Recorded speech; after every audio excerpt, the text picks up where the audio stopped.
प्रधानमंत्री नरेंद्र मोदी ने वो काम कर दिया जिसका सालों से केवल हिंदू सपना ही देखता था। पहले तो लोग यही नहीं सोच पाते थे कि कभी राम मंदिर बनेगा। आज भव्य राम मंदिर दुनिया देख ना रही है। उसके बाद कोई ये नहीं सोच सकता था कि ऐसे भव्य और दिव्य राम मंदिर में धर्म की ऐसी पताका लहराई जाएगी जो पताका आज लहराई गई। लेकिन नरेंद्र मोदी ने यह ऐतिहासिक काम भी आज कर दिया।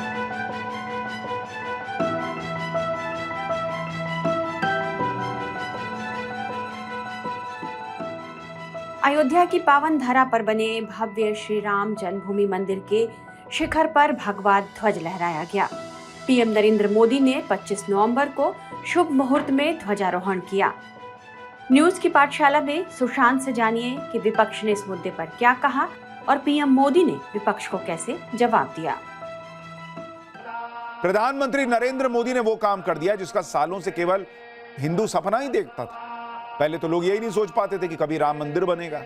आज भव्य राम मंदिर दुनिया देख ना रही है भाई। उसके बाद कोई ये नहीं सोच सकता था कि ऐसे भव्य और दिव्य राम मंदिर में धर्म की ऐसी पताका लहराई जाएगी जो पताका आज लहराई गई। लेकिन नरेंद्र मोदी ने यह ऐतिहासिक काम भी आज कर दिया। नरेंद्र मोदी ने एक एक हिंदू को आज गर्व से भर दिया, क्योंकि आज यह भी बात नरेंद्र मोदी ने साबित कर दी कि सनातन के प्रति उनका समर्पण कोई पॉलिटिक्स का मैटर नहीं है बॉस। ये उनकी आस्था है जो सनातन के लिए इतने बड़े बड़े काम उनसे करवा रही है।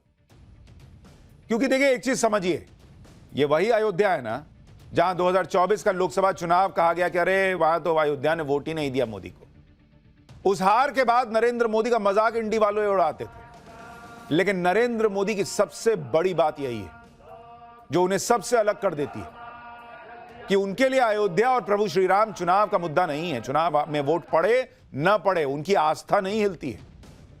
चुनाव हार गए तो आस्था हार गई, ऐसा नहीं होता है नरेंद्र मोदी के साथ। आज उसी आस्था ने नरेंद्र मोदी को फिर से अयोध्या में ले जाकर खड़ा कर दिया, जहां धर्म की ध्वजा लहराकर नरेंद्र मोदी ने आज यह ऐलान कर दिया कि बरसों की गुलामी की मानसिकता से देश को मुक्त करके ही रहेंगे। ये कोई फिल्मी सीन नहीं है कि गए कि भगवान तुमने मेरे साथ ऐसा क्यों कर दिया, मैंने तो इतना देश में काम किया, मुझे वहां फूलपुर में वोट क्यों नहीं पड़े। नहीं भाई, मैं अपना काम कर रहा हूं, भगवान अपना काम कर रहा वाला हिसाब है उनका। इंडी वाले उस मानसिकता से पता नहीं अभी भी मुक्त नहीं हो पाए, जिसमें मोदी विरोध के लिए कभी सनातन का विरोध कर देते हैं, कभी राम मंदिर का विरोध, कभी धर्म ध्वजा का विरोध शुरू कर देते हैं। और आप मोदी विरोधियों का हाल देखिए। आज भी कोई कहने लगा कि पीएम मोदी सियासी फायदे के लिए राम मंदिर गए, कोई कहने लगा कि मोदी प्रधानमंत्री हैं, उन्हें धर्म विशेष के कार्यक्रम में जाना ही नहीं चाहिए। ये लोग इफ्तारी में जाते थे तो बताते थे कि धर्म विशेष के कार्यक्रम में कहे जा रहे हैं। कोई पूछने लगा कि क्या पीएम मोदी मस्जिद और गुरुद्वारे में भी ऐसे ही ध्वज फहराएंगे क्या? फहरवा लीजिए, बुलाइए, मस्जिद में चले जाएंगे। कोई कहने लगा कि विपक्ष के नेताओं को कार्यक्रम में नहीं बुलाया, अयोध्या से सांसद दलित हैं इसलिए उन्हें नहीं बुलाया गया। विपक्ष के इन ताबड़तोड़ हमलों का जवाब आज पीएम मोदी ने कैसे उसी राम मंदिर के परिसर में खड़े होकर दिया, आज आपको दिखाऊंगा। पीएम मोदी ने कांग्रेस समेत पूरे इंडी गठबंधन की क्लास कैसे लगाई, यह आज आपको दिखाऊंगा। लेकिन आज पीएम मोदी फुल फॉर्म में थे। आज उन्होंने 2 धर्म नगरियों की परिक्रमा की। पहले तो अयोध्या गए, राम मंदिर, फिर वो महाभारत के युद्ध के साक्षी बने, हरियाणा के कुरुक्षेत्र गए।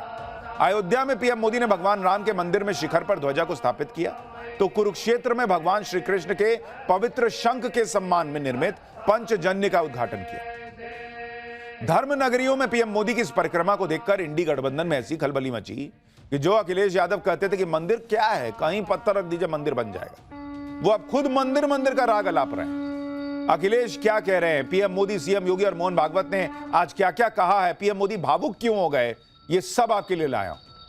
लेकिन पहले आज राम मंदिर में जो आस्था का सैलाब उमड़ा, प्रधानमंत्री नरेंद्र मोदी के राम मंदिर जाने पर कैसे सियासत का पूरा चैप्टर खुल गया, उसके बारे में बताऊंगा। लेकिन पहले आज की सबसे पावरफुल तस्वीरें देखिए। आज पीएम मोदी राम जन्मभूमि मंदिर में ध्वजारोहण समारोह में शामिल हुए। वहां पर संघ प्रमुख मोहन भागवत भी मौजूद थे साथ। पीएम मोदी और मोहन भागवत ने मिलकर मंदिर के शिखर पर धर्म ध्वजा को स्थापित किया। प्राण प्रतिष्ठा के बाद धर्म ध्वजा फहराने का मतलब है कि मंदिर निर्माण पूरा हो गया। धर्म ध्वजा को मंदिर के शिखर पर स्थापित करने से पहले पीएम मोदी और मोहन भागवत ने ध्वजा की पूजा अर्चना की, पुष्प अर्पित किए, मंच उच्चारण के साथ पूरे विधि विधान से पूजा संपन्न हुई। जरा उसकी भी एक झलक देखिए।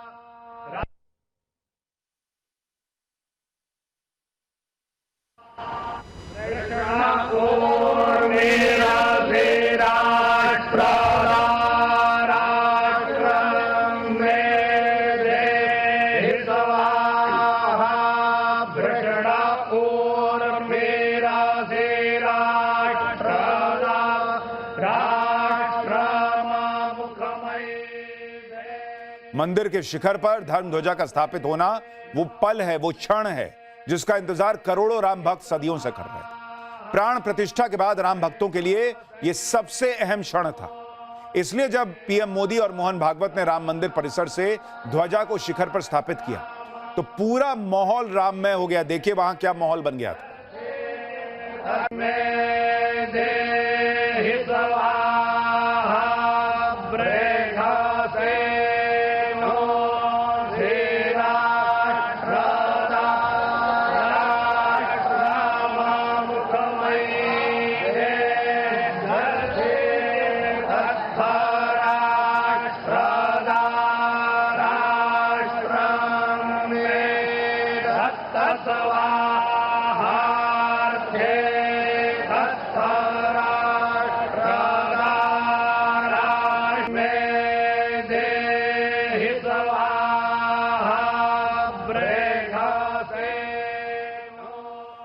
जब यह धर्म ध्वजा मंदिर के शिखर की तरफ बढ़ रही थी तो पीएम मोदी की निगाहें इससे हट नहीं रही थी।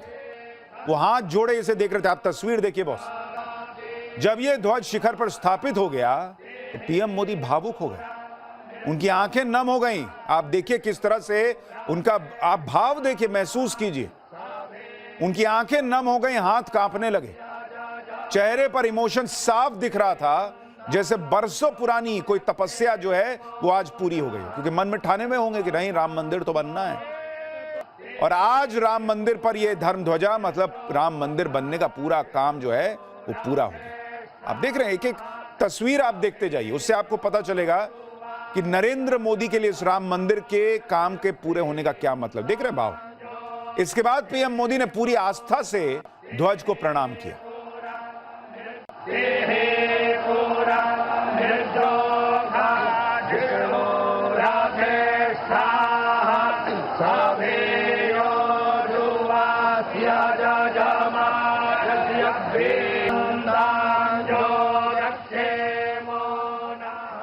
नरेंद्र मोदी वो व्यक्ति हैं जिनके इमोशंस कई बार लोगों को उस तरह से सार्वजनिक तौर पर दिखते नहीं हैं, लेकिन ये तस्वीरें बहुत कुछ कह रही हैं। इसके बाद जब मंदिर के शिखर पर यह ध्वजा हवा के साथ लहराने लगी तो पीएम मोदी और मोहन भागवत के चेहरे पर एक खुशी दिखी, एक संतोष का भाव दिखा। चेहरा देखिए दोनों का।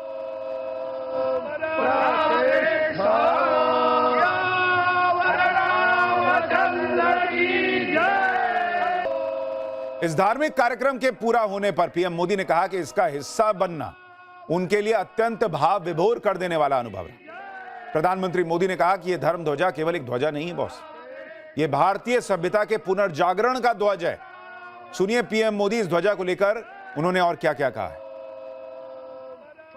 ये धर्म ध्वजा केवल एक ध्वजा नहीं, ये भारतीय सभ्यता के पुनर्जागरण का ध्वज है। इसका भगवा रंग, इस पर रचित सूर्यवंश की ख्याति, वर्णित ओम शब्द और अंकित कोविदार वृक्ष राम राज्य की कीर्ति को प्रतिरूपित करता है। ये ध्वज संकल्प है, ये ध्वज सफलता है, ये ध्वज संघर्ष से सृजन की गाथा है, ये ध्वज सदियों से चले आ रहे स्वप्नों का साकार स्वरूप है। ये ध्वज संतों की साधना और समाज की सहभागिता की सार्थक परिणति है। साथियों, आने वाली सदियों और सहस्त्र शताब्दियों तक ये धर्म ध्वज प्रभु राम के आदर्शों और सिद्धांतों का उद्घोष करेगा। ये धर्म ध्वज आह्वान करेगा, सत्यमेव जयते नानृतम, यानी जीत सत्य की ही होती है। राम मंदिर के शिखर पर स्थापित यह ध्वजा बहुत खास है। इस ध्वजा पर जो चित्र उकेरे गए हैं वो प्रभु राम से और उनके वंश से जुड़े हुए हैं। इस ध्वजा की खासियत भी आपको बताता हूं। ध्वजा जो है वो केसरिया रंग का है, जो त्याग, शक्ति, वीरता का प्रतीक। इसकी लंबाई 22 और चौड़ाई 11 फीट है।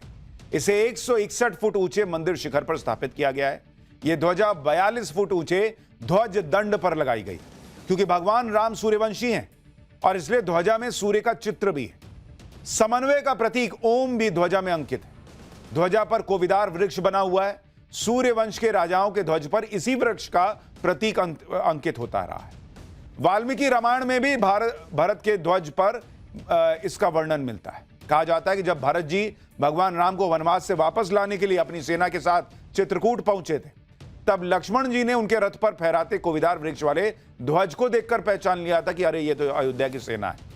इस ध्वज को विशेष पैराशूट फैब्रिक और रेशमी धागों से बनाया गया है। कहा जा रहा है कि हर मौसम के साथ यह ध्वजा तेज हवा झेलने में भी सक्षम है। इसमें 360 डिग्री घूमने वाला बॉल बेरिंग आधारित चैम्बर लगाया गया है।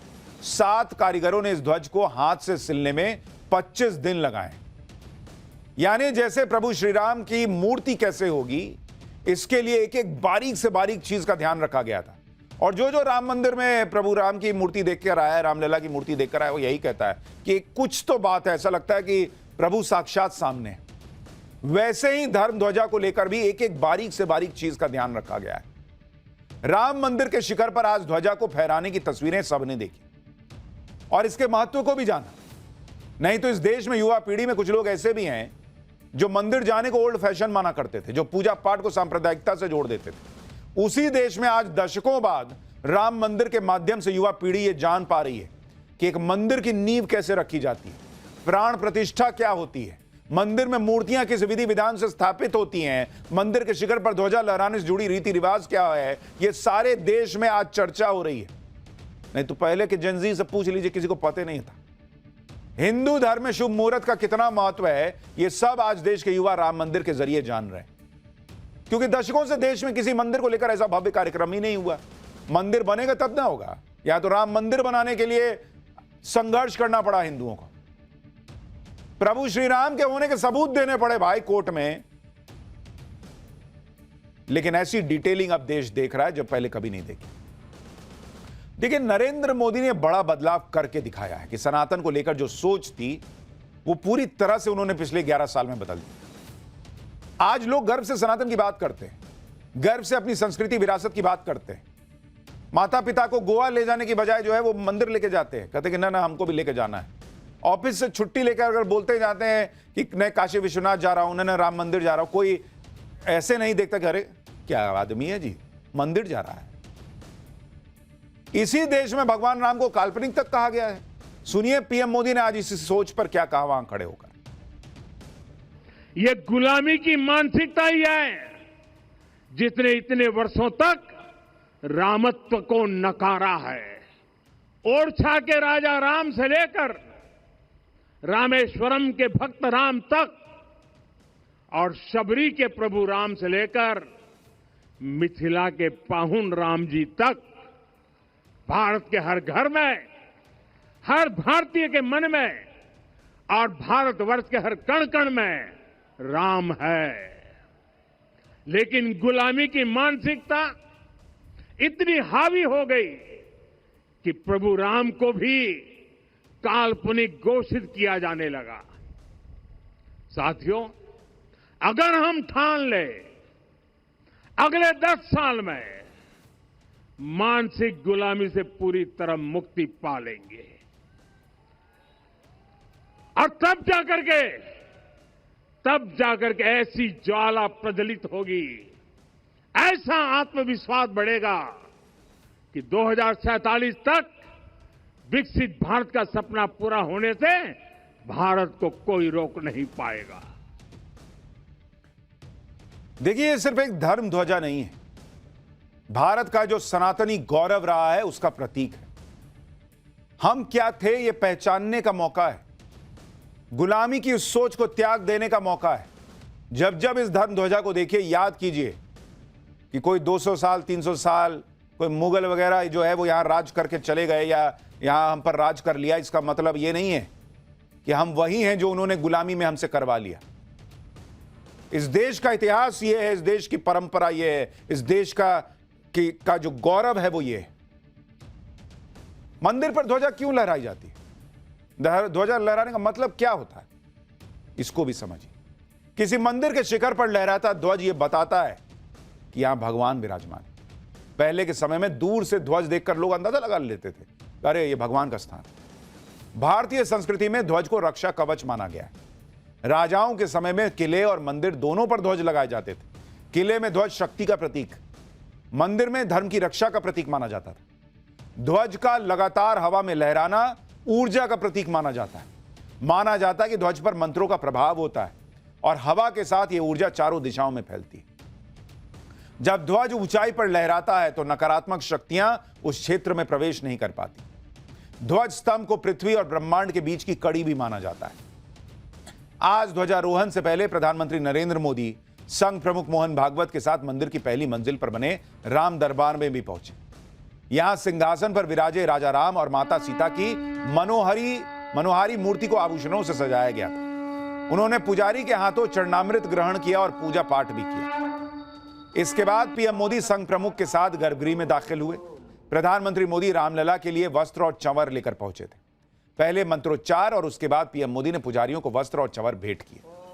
इसके बाद प्रधानमंत्री नरेंद्र मोदी महर्षि वशिष्ठ, महर्षि विश्वामित्र, महर्षि अगस्त्य, महर्षि वाल्मीकि, देवी अहिल्या, निषाद राज गुह और माता शबरी के मंदिर गए। वहां भी पूजा अर्चना की। राम मंदिर के शिखर पर ध्वजारोहण के बाद पीएम मोदी ने राम भक्तों को संबोधित किया। पीएम मोदी जय सिया राम के उद्घोष के साथ उन्होंने अपना भाषण शुरू किया। देखिए, जब रामलला की मूर्ति स्थापित हुई थी तब जय श्री राम के नारे लग रहे थे। अब राम दरबार गए जहां माता सीता भी हैं तो वहां पर जय सिया राम का उद्घोष हुआ।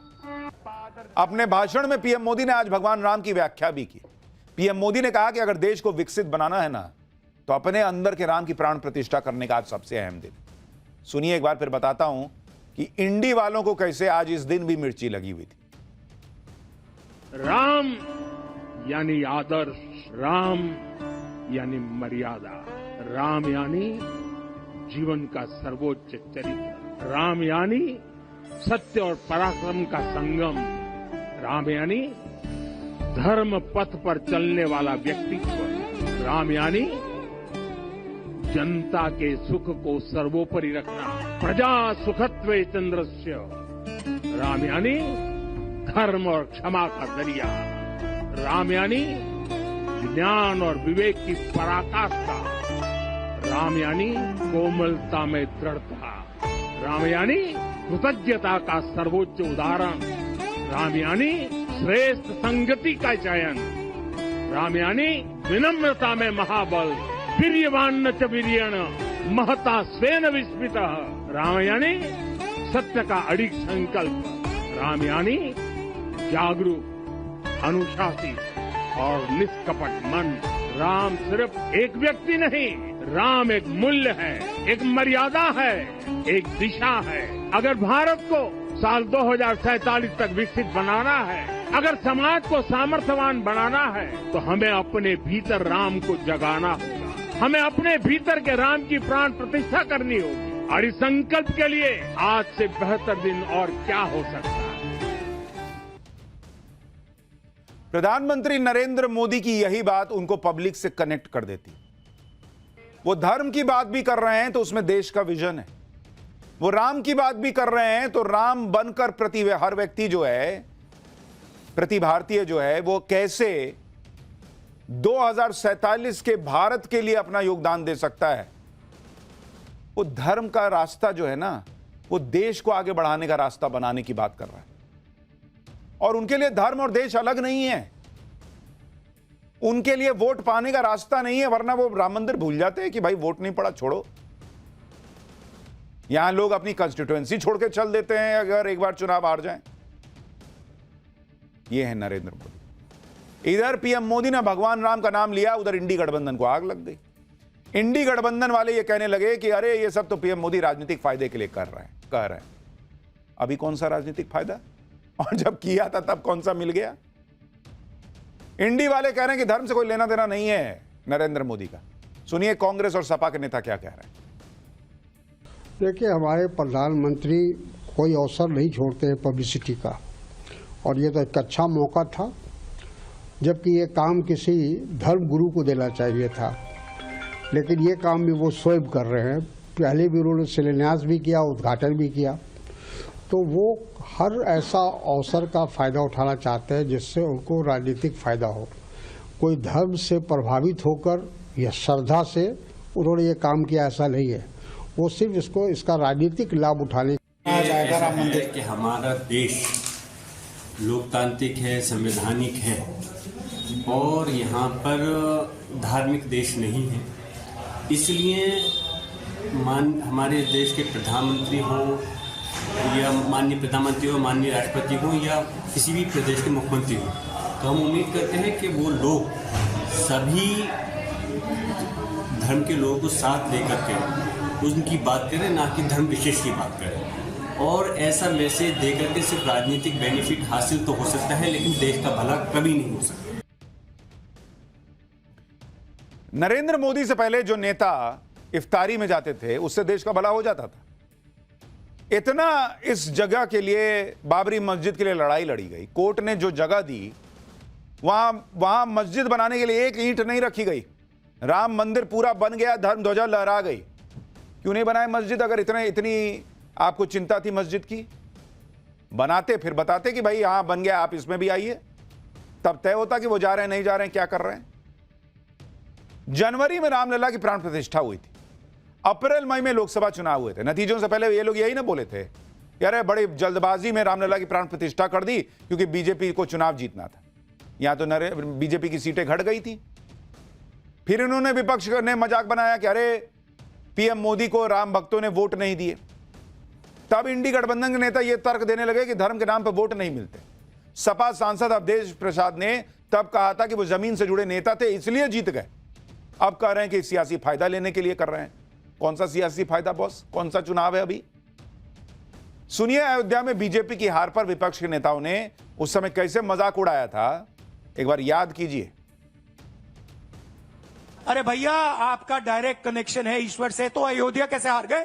ये हमने नहीं जीता है, इस क्षेत्र की महान जनता ने, देव तुल्य जनता ने जिताया है। कि पोल पट्टी सब खुल गई, देश जान गया ये राम को लाए हैं। ये तो खुद राम बन रहे थे। क्या क्या प्रधानमंत्री जी सोच रहे थे, हम अवतार लिए हैं, हम अवतारी हैं। हम लोगों ने मिलकर के अवध में हराया था। इस बार मगध में आपकी जिम्मेदारी है भारतीय जनता पार्टी को हराने के लिए। यानी एक फैसला जो आया था अयोध्या की सीट को लेकर, उसको तमाचा बताया जा रहा था। नरेंद्र मोदी का सनातनी प्रेम तो नहीं डिगा। वो तो राम मंदिर के लिए आज भी वही कर रहे हैं जो तब कर रहे थे, लेकिन इनका नैरेटिव डिग गया। अब कह रहे हैं कि देखिए ये सब सियासी फायदे के लिए कर रहे हैं। अयोध्या सीट जीतने पर विपक्ष बीजेपी का मजाक उड़ा रहा था। आज जब पीएम मोदी फिर राम मंदिर गए तो यही विपक्ष माहौल बना रहा है कि मोदी तो सियासी फायदे के लिए मंदिर गए। पीएम मोदी को घेरने के लिए आज इंडी गठबंधन के नेता एक और थ्योरी ले आए और पीएम मोदी को चैलेंज करने लगे कि जैसे वो मंदिर जाते हैं, क्या वैसे ही वो मस्जिद या गुरुद्वारा या चर्च में झंडा फहराएंगे? सुनिए राशिद अल्वी को, फिर आपको बताऊंगा विपक्ष की इस थ्योरी का सच क्या है। देखिए, किस हैसियत में प्रधानमंत्री जाके झंडा फहराना चाहते हैं एक मंदिर का? इस देश का कोई मजहब नहीं है। भारत देश का संविधान के मुताबिक कोई मजहब, कोई धर्म नहीं है। संविधान के मुताबिक इंडिविजुअल आदमी का धर्म है। और हमारे प्रधानमंत्री देश के प्रधानमंत्री हैं। क्या वो किसी मस्जिद के ऊपर झंडा फहराएंगे जाके? किसी गुरुद्वारे का, किसी चर्च का झंडा फहराएंगे? वो सिर्फ राम मंदिर का झंडा राजनीतिक फायदा उठाने के लिए फहराना चाहते और इसीलिए वो फहराएंगे ताकि आने वाले जो चुनाव है, खास तौर से यूपी का चुनाव है, उसमें उनको फायदा मिल सके। वो देश के धार्मिक जज्बात को भड़का के राजनीति करना चाहते हैं, मैं बड़े अदब से कहूंगा प्रधानमंत्री जी, अगर सेक्युलरिज्म सीखना है तो पंडित जवाहरलाल नेहरू से सीखिए। कांग्रेस के नेताओं को लगता है कि प्रभु श्री राम का अस्तित्व क्या था, अस्तित्व था भी या नहीं था, यह अगर पूछा जाए कोर्ट में तो भावनाएं नहीं भड़कती, और राम मंदिर बन जाए, वहां धर्म ध्वजा लहरा दी जाए तो भावनाएं भड़क जाती। यही सब कर करके खत्म हो गई ये पार्टी। कांग्रेस नेता अब माहौल बना रहे हैं कि पीएम मोदी सिर्फ हिंदुओं से जुड़े कार्यक्रम में जाते हैं, लेकिन आप देखिए कि आज ही पीएम मोदी कुरुक्षेत्र में सिखों के गुरु श्री गुरु तेग बहादुर जी के 350वें बलिदान दिवस से जुड़े कार्यक्रम में शामिल हुए। यानी कांग्रेस के नेता जो आरोप पीएम मोदी पर लगा रहे थे उसका हाथों हाथ फैक्ट चेक हो गया। पीएम मोदी न सिर्फ श्री गुरु तेग बहादुर जी के जुड़े कार्यक्रम में शामिल हुए, बल्कि सिखों की आस्था के मुताबिक उन्होंने सिर भी ढका हुआ था। और सिर्फ सिख धर्म की बात नहीं है, साल 2023 में पीएम मोदी मुंबई में दाऊदी बोरा मुसलमानों के कार्यक्रम में गए थे। तब पीएम मोदी ने दाऊदी बोरा समुदाय से जुड़े एक नए परिसर का उद्घाटन किया था। इसी तरह साल 2024 में पीएम मोदी ने दिल्ली में ईसाई समुदाय से जुड़े एक कार्यक्रम में शिरकत की थी। पीएम मोदी ने Catholic bishops conference of India की तरफ से क्रिसमस सेलिब्रेशन में भी हिस्सा लिया था। साल 2018 में पीएम मोदी जैन समुदाय से जुड़े एक कार्यक्रम में शामिल हुए थे, जैन संत का आशीर्वाद लिया था, जो राजनीति सेकुलरिज्म के नाम पर हिंदू धर्म की किसी भी चीज को सांप्रदायिक घोषित कर देती थी। लेकिन नरेंद्र मोदी ने ऐसे नेताओं की राजनीति को साइड कर दिया, खुलकर सनातन की बात की। आज भी पीएम मोदी ने कहा कि जब राम मंदिर का फैसला आ रहा था तो वो करतारपुर कॉरिडोर का उद्घाटन कर रहे थे, लेकिन वहां भी प्रार्थना कर रहे थे कि राम मंदिर का बनने का रास्ता क्लियर हो जाए। सुनिए पीएम को। साल 2019 में 9 नवंबर को जब राम मंदिर पर सर्वोच्च न्यायालय का निर्णय आया था, तो उस दिन मैं करतारपुर कॉरिडोर के उद्घाटन के लिए डेरा बाबा नानक में था।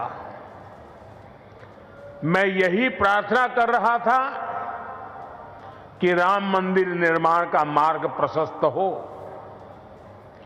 करोड़ों राम भक्तों की आकांक्षा पूरी हो। और हम सभी की प्रार्थना पूरी हुई। उसी दिन राम मंदिर के पक्ष में निर्णय आया। अब आज अयोध्या में जब धर्म ध्वजा की स्थापना हुई है, तो फिर मुझे सिख संगत से आशीर्वाद लेने का मौका मिला है। प्रधानमंत्री मोदी ने आज सिर्फ श्री राम ही नहीं बल्कि श्री कृष्ण के प्रति भी अपनी अटूट आस्था को दर्शाया। अयोध्या नगरी के बाद पीएम मोदी हरियाणा के कुरुक्षेत्र गए। कुरुक्षेत्र में पीएम मोदी ने भगवान कृष्ण के पवित्र शंख के सम्मान में नवनिर्मित पंचजन्य स्मारक का उद्घाटन किया। पीएम मोदी ने कुरुक्षेत्र में महाभारत अनुभव केंद्र का दौरा किया, जहां महाभारत के युद्ध को बहुत भव्य तरीके से दर्शाया गया। प्रधानमंत्री इंटरनेशनल गीता महोत्सव में भी शामिल हुए। वहां उन्होंने ब्रह्म सरोवर पर मंत्रोच्चारण के बीच अर्घ्य दिया, साथ ही संध्याकालीन आरती में भी शामिल हुए। राम मंदिर के कार्यक्रम में जाने पर इंडी गठबंधन पीएम मोदी के खिलाफ जो नैरेटिव फैला रहा है, वो सारे नैरेटिव हाथों हाथ ध्वस्त होते गए। जैसे ही इंडी गठबंधन यह माहौल बनाने लगा कि राम मंदिर के कार्यक्रम में उस इलाके के सपा सांसद अवधेश प्रसाद को तो बुलाया ही नहीं गया क्योंकि वो दलित हैं। आप सुनिए कांग्रेस नेता इमरान मसूद क्या कह रहे हैं, फिर आपको इस नैरेटिव का भी सच बताता हूं। ऐसा है भाई, दलित है वो, इसलिए नहीं दिया होगा।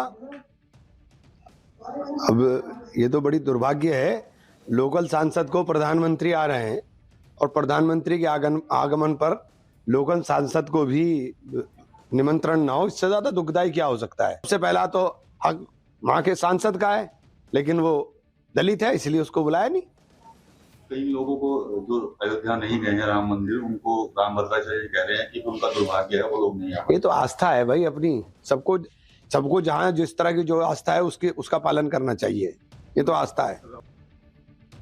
कांग्रेस के सांसद इमरान मसूद कह रहे हैं कि अवधेश प्रसाद को दलित होने की वजह से नहीं बुलाया गया, जबकि सच यह है कि इस कार्यक्रम में खास तौर पर उन लोगों को बुलाया गया जो वंचित समाज से हैं। इस कार्यक्रम में खास तौर पर दलितों और पिछड़ों आदिवासियों को आमंत्रित किया गया। इसमें निषाद राज और शबरी माता समुदाय से जुड़े प्रतिनिधियों को आमंत्रित किया गया। तो यह कहना कि सपा सांसद को दलित होने की वजह से नहीं बुलाया गया, इन आरोपों में कोई दम नहीं। जहां तक निमंत्रण की बात है तो राम मंदिर की प्राण प्रतिष्ठा के वक्त कांग्रेस से लेकर बाकी दलों के तमाम नेताओं को न्योता गया था। तब तो आप गए नहीं। जब बुलाएंगे तब जाना नहीं है। जब नहीं बुलाया गया है या नहीं, पता नहीं कार्यक्रम में गया नहीं गया न्योता, तो अरे हमको बुलाए नहीं। ब्याह के फूफा टाइप करते हैं, अरे मेरे लिए कुर्सी ढंग से नहीं लगी, चाय गर्म नहीं थी, अरे चाय गर्म थी तो लिपलिपा कप में दे दिया, एकदम गिर गया हाथे पे। अवधेश प्रसाद की पार्टी के प्रमुख अखिलेश यादव को भी प्राण प्रतिष्ठा का न्योता गया था, वो तो नहीं गए।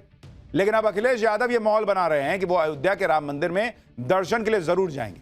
लेकिन इसके साथ ही अखिलेश यादव ने एक शर्त जोड़ दी। अखिलेश यादव ने सोशल मीडिया पर कहा, पूर्णता ही पूर्णता की ओर ले जाती है। ईश्वरीय प्रेरणा से इटावा में निर्माणाधीन श्री केदारेश्वर महादेव मंदिर के पूर्ण होने पर अन्य मंदिरों के दर्शन का संकल्प भी पूर्ण करेंगे। आस्था जीवन को सकारात्मकता और सद्भाव से भरने वाली ऊर्जा का ही नाम है। दर्शन के लिए ईश्वरीय इच्छा ही मार्ग बनाती है, वही बुलाती है। यानी अखिलेश यादव कह रहे हैं कि वो भी इटावा में एक मंदिर बना रहे हैं, जब मंदिर बन जाएगा तो दूसरे मंदिरों के दर्शन करेंगे। लेकिन सपा प्रमुख के इस बयान पर बीजेपी ने अखिलेश यादव को घेर लिया। सुनिए कैसी बयानबाजी चल रही है।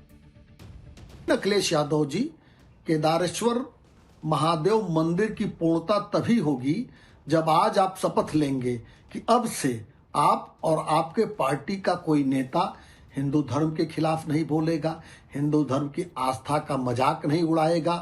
देखिए, भारतीय जनता पार्टी के किसी उपदेश की जरूरत समाजवादियों को नहीं है।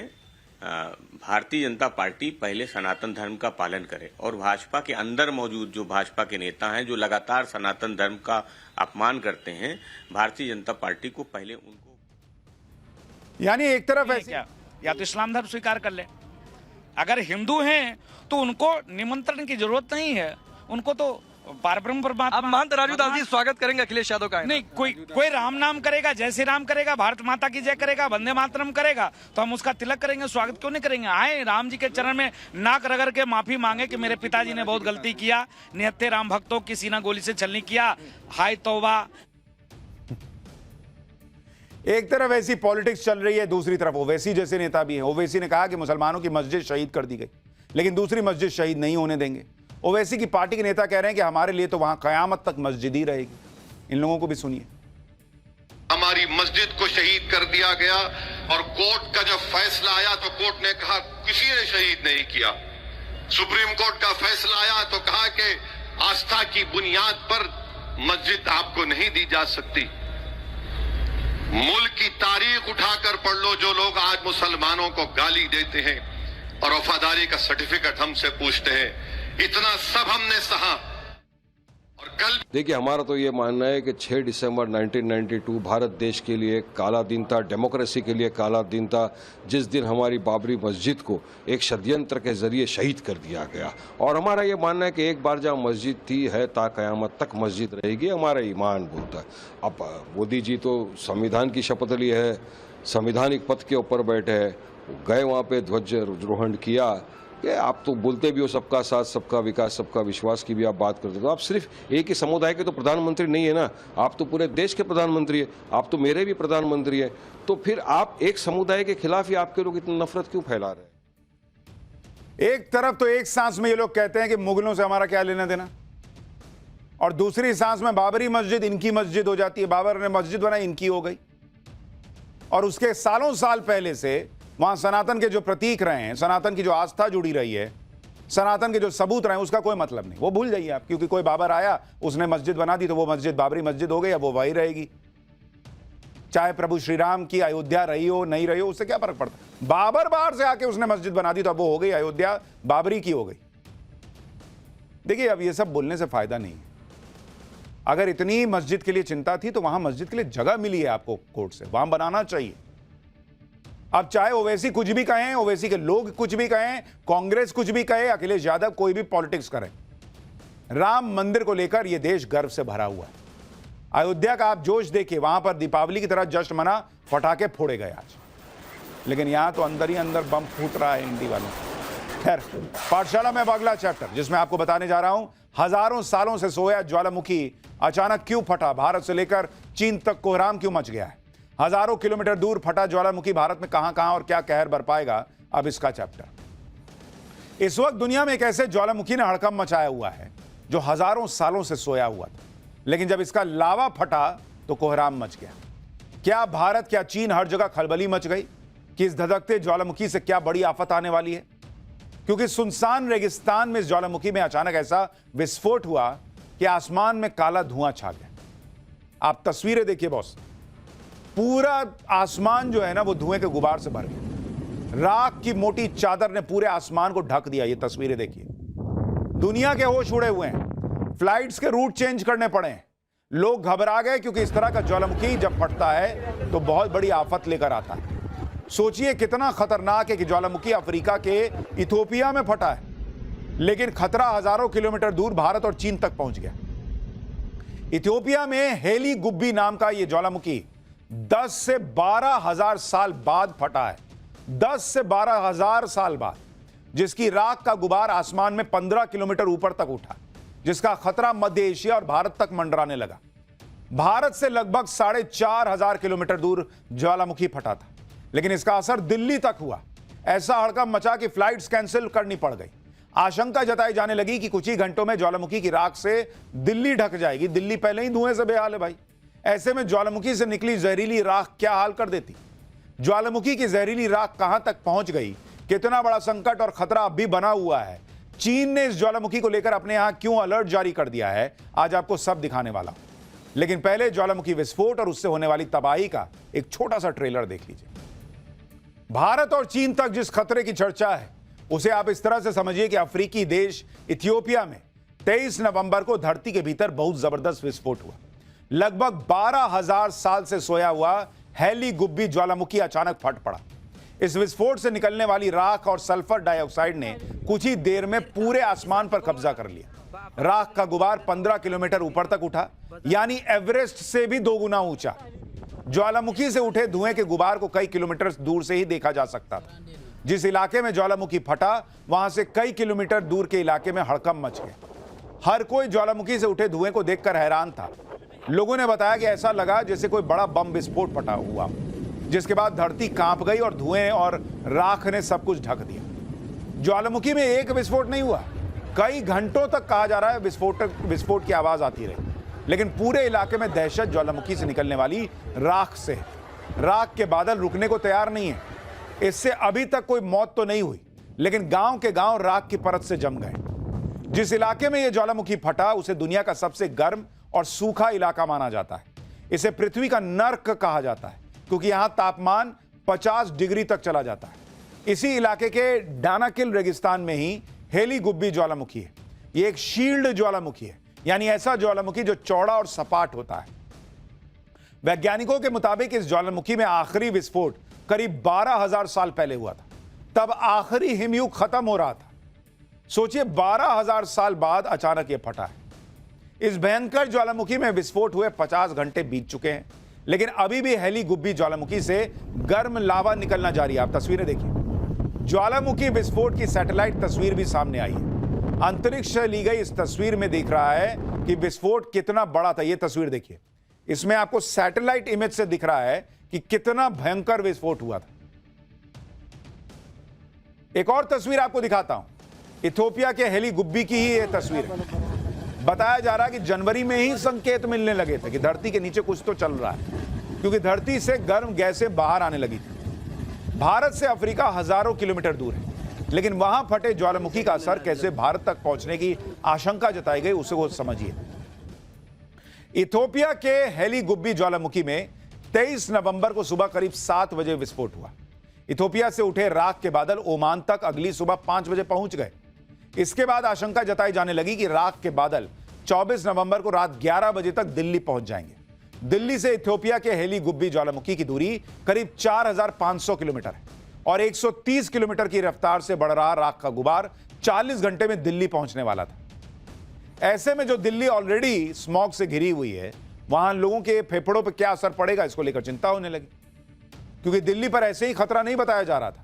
इथियोपिया में ज्वालामुखी विस्फोट के बाद भारत के जयपुर से आई तस्वीर देखिए। इस तस्वीर में एक रिजॉर्ट के ऊपर राख के बादलों की वजह से आई धुंध देखी जा सकती है। जयपुर की तस्वीर है बॉस, जहां पूरा राख की धुंध दिख रही है, राख की वजह से धुंध। ज्वालामुखी से उठे जहरीले बादलों का रुख दिल्ली की तरफ था। ऐसे में एहतियातन कदम भी उठाए गए। भारत में ज्वालामुखी की राख का सबसे पहला असर हवाई यात्रा पर पड़ने वाला था। ऐसे में 24 और 25 नवंबर को कई एयरलाइंस ने अपना शेड्यूल चेंज किया। राख के खतरे के चलते 7 इंटरनेशनल फ्लाइट को कैंसिल किया गया, जबकि 12 इंटरनेशनल उड़ानों के समय में बदलाव कर दिया गया। कैसे दिल्ली की तरफ खतरा बढ़ रहा था, अब आपको वो बताता हूं। मौसम विभाग के मुताबिक 24 नवंबर की रात 9 बजे ज्वालामुखी के राख का बादल भारत में इंटर हो गया। राख का गुबार जयपुर और आसपास के इलाकों तक पहुंचा। इसके बाद राख की पतली परत हरियाणा के आसमान तक पहुंची। आशंका थी कि राख के बादल 1 घंटे बाद दिल्ली पहुंच जाएंगे। मौसम विभाग ने जो अगली सैटेलाइट तस्वीर जारी की वो रात 1 बजे की थी। 4 घंटे के बाद राख का बादल दिल्ली एनसीआर के ऊपर दिखाई दिया। हरियाणा और उत्तर प्रदेश के भी कुछ इलाकों पर राख का गुबार दिखा। बताया गया कि राख का बादल हिमालय की तरफ बढ़ रहा है। सुबह 11 बजे दिल्ली के लिए कुछ राहत वाली तस्वीर सामने आई। दिल्ली का आसमान साफ दिखा। राख के बादल छट चुके थे और राख के बादल उत्तरी भारत से चीन की तरफ बढ़ गए। ज्वालामुखी की खतरनाक राख का बादल भारत के ऊपर से तो गुजर गया, लेकिन इसके बड़े असर से भारत बच गया। इसलिए क्योंकि ज्वालामुखी की राख जमीन पर भी गिर सकती थी, लेकिन जब राख इतनी ऊंचाई पर जाती है तो हवा में कैद हो जाती है। हेली गुब्बी ज्वालामुखी की राख भी सब ट्रॉपिकल जेट स्ट्रीम में पहुंच गई थी। जेट स्ट्रीम 15 से 25 किलोमीटर ऊंचाई पर बहने वाली हवाएं होती हैं जो 100 से 200 किलोमीटर की रफ्तार से चलती हैं।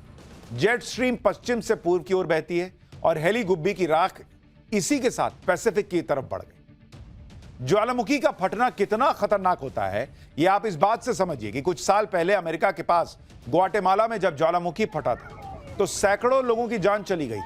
2018 में इस ज्वालामुखी में अचानक शक्तिशाली विस्फोट हो गया था, जिसके बाद लोगों को भागने तक का मौका नहीं मिला था।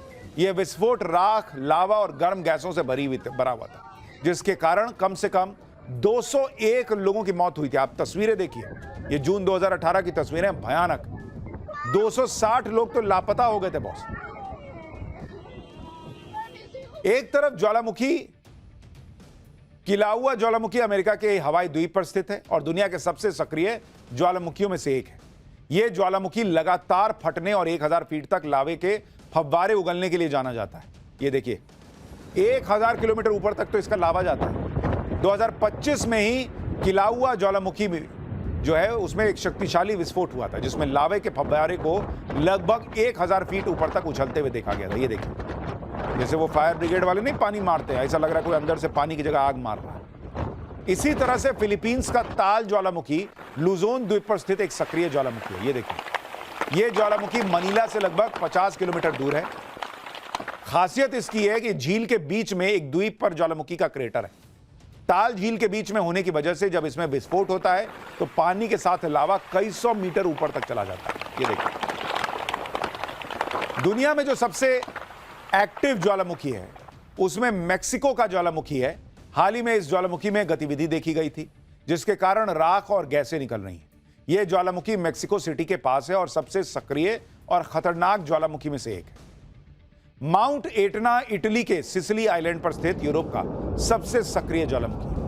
यह एक स्ट्रैटो ज्वालामुखी है जो अक्सर फटता रहता है और अपनी राख, धुएं और लावा के लिए जाना जाता है। इसकी ऊंचाई लगातार बदलती रहती है और यह भूमध्य सागर का सबसे ऊंचा आइलैंड पर्वत भी है।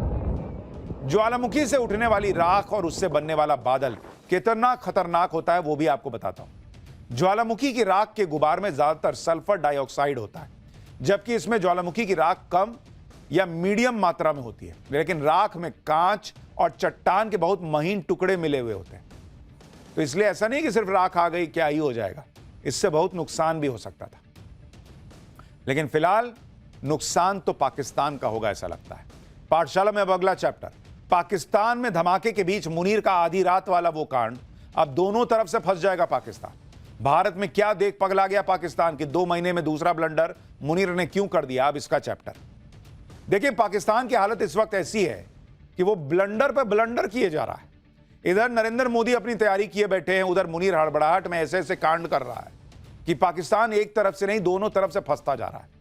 मुनीर ने अब जो नया कांड किया है उसके बारे में आपको बताऊंगा, क्योंकि आधी रात वाले इस कांड के बाद पाकिस्तान की चीचा लेदर होनी तय है। पाकिस्तान में धमाके पर धमाके होते जा रहे हैं और इन धमाकों के बीच मुनीर ने अफगानिस्तान को फिर से छेड़ दिया, पिन मार दिया। अब इधर नरेंद्र मोदी पाकिस्तान को नहीं छोड़ने का मूड बनाए बैठे हैं। उधर अफगानिस्तान को फिर से छेड़कर मुनीर ने जो गलती की है उसका भी अंजाम पाकिस्तान को भुगतना होगा। पाकिस्तान के साथ ये सब क्या हो रहा है उसके बारे में आगे बताऊंगा, लेकिन पहले आधी रात पाकिस्तान ने किया क्या है उसकी एक झलक देखिए।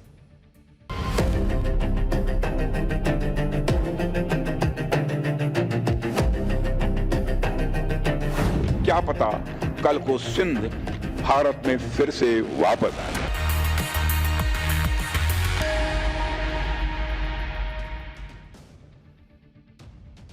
पाकिस्तान के साथ इस वक्त ऐसा हो रहा है कि इधर नरेंद्र मोदी की टीम पीओके से आगे बढ़कर सिंध की बातें करने लगी, तो उधर वो पैनिक में है।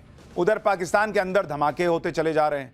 अब देखिए, तालिबान के हाथों हो रही पिटाई और पाकिस्तान के अंदर घुसकर टीटीपी के लड़ाकों के नॉनस्टॉप हमलों से मुनीर पहले ही सदमे में और अपनी इज्जत बचाने के लिए अफगानिस्तान पर हमले करवा रहा है। पाकिस्तान ने एक बार फिर अफगानिस्तान की सीमा में घुसकर एयर स्ट्राइक की। पाकिस्तान ने यह हमला अफगानिस्तान के खोस्त, कुनर और पक्तिका इलाके में किया है। तालिबान ने इन हमलों में 9 बच्चों समेत 10 निर्दोष नागरिकों के मारे जाने का दावा किया है। पाकिस्तान की इस हरकत से तालिबान और भड़क गया है। तालिबान ने कहा है कि पाकिस्तान की हरकत अफगानिस्तान की संप्रभुता पर सीधा अटैक है। यह हमला अंतर्राष्ट्रीय नियमों का उल्लंघन है। इस तरह के हमले पाकिस्तान के सैन्य शासन की विफलताओं को उजागर कर रहे हैं। आगे तालिबान ने कहा कि उसे अपने एयर स्पेस और अपने लोगों की रक्षा करने का पूरा अधिकार है और वो सही समय पर पाकिस्तान को उचित और करारा जवाब देगा। यानी पाकिस्तान ने अफगानिस्तान पर जो एयर स्ट्राइक की है उसकी कहानी यहीं खत्म नहीं होगी, क्योंकि ना तो तालिबान पाकिस्तान को छोड़ेगा और ना ही तहरीके तालिबान पाकिस्तान, जिसकी चर्चा पाकिस्तान के मीडिया में भी तेजी से हो रही है। पाकिस्तान के अफगानिस्तान पर हमले को मुनीर की बौखलाहट क्यों माना जा रहा है, इसे समझना ज्यादा मुश्किल नहीं है। दरअसल कल ही पाकिस्तान के पेशावर में एफसी यानी फ्रंटियर कॉन्स्टेबलरी का हेडक्वार्टर आत्मघाती हमले से दहल गया था। इस हमले में 3 पाकिस्तानी कमांडो और 3 हमलावर मारे गए। एफसी को पाकिस्तान की सिविल मिलिट्री फोर्स माना जाता है, जिसका हेडक्वार्टर पेशावर में एक भीड़ भाड़ वाले इलाके में मिलिट्री कंटोनमेंट के करीब है। इसी एफसी के मुख्यालय पर पहुंचे 2 आत्मघाती हमलावरों ने ब्लास्ट कर खुद को उड़ा लिया और उनके साथ आए हमलावर मुख्यालय के अंदर घुस गए। हमले का जो सीसीटीवी फुटेज सामने आया है उसमें दिख रहा है कि कैसे एफसी के हेडक्वार्टर के ठीक बाहर सुसाइड बॉम्बर खुद को उड़ा लेता है। पाकिस्तान ने इस हमले के लिए टीटीपी यानी तहरीके तालिबान पाकिस्तान के लड़ाकों को जिम्मेदार बताया और बीती रात अफगानिस्तान पर हमला कर दिया। अब यह भी देखिए कि पाकिस्तान ने ऐसे वक्त में अफगानिस्तान पर स्ट्राइक की है जिसने साबित कर दिया है कि भारत और अफगानिस्तान की गहरी दोस्ती उसके गले से नीचे नहीं उतर रही। आप देखिए कि जब पाकिस्तान ने अफगानिस्तान पर 9 अक्टूबर को पहली स्ट्राइक की, उस वक्त तालिबान के विदेश मंत्री आमिर खान मुत्तकी भारत के दौरे पर थे। भारत से दोस्ती मजबूत करने के लिए बैठकें चल रही थी। अब पाकिस्तान ने अफगानिस्तान पर दूसरी एयर स्ट्राइक की है। इस वक्त तालिबान के वाणिज्य मंत्री अलहाज नूरुद्दीन अजीजी भारत के दौरे पर हैं। ऐसे में हर बार तालिबान के मंत्रियों के भारत दौरे के वक्त ही पाकिस्तान के अफगानिस्तान पर एयर स्ट्राइक को संयोग नहीं माना जा सकता, क्योंकि साल 2021 में अफगानिस्तान की सत्ता संभालने के बाद इससे पहले तालिबान का कोई मंत्री या प्रतिनिधि भारत आया नहीं था।